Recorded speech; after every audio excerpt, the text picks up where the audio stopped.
এইটা হইতে আছে যাইয়া মোর ছোটোখাটো একখান পদ্ম পুকুর। পুকুরের মধ্যে কয়টা লাল শাপলা ফুল ফুটছে, এর লেগা আন্টিরা এই পুকুরটারে পদ্ম পুকুর কয়। টোপা পানাও আছে কিছু, দেখতে কিন্তু খুবই সুন্দর লাগতে আছে মুগো পুকুরটা। আজগো শাপলা দিয়া চিংড়ি মাছ দিয়া রানবে। আন্টি এর লেগা কালুরে নামাই দিলে পানির মধ্যে।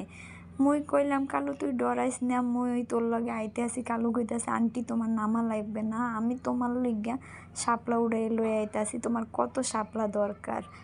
তাই কালুরে কইলাম আস্তে আস্তে শাপলাগুলো উড়া দেখিস, শাপলাগুলো যাতে ছিঁড়া না যায়।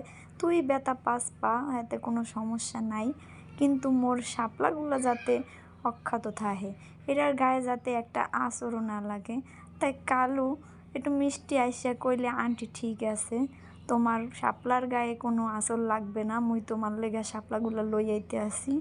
তাই দেখেন শাপলাগুলো কিন্তু খুবই সুন্দর, কালুর হাসিটাও কিন্তু শাপলার মতন সুন্দর।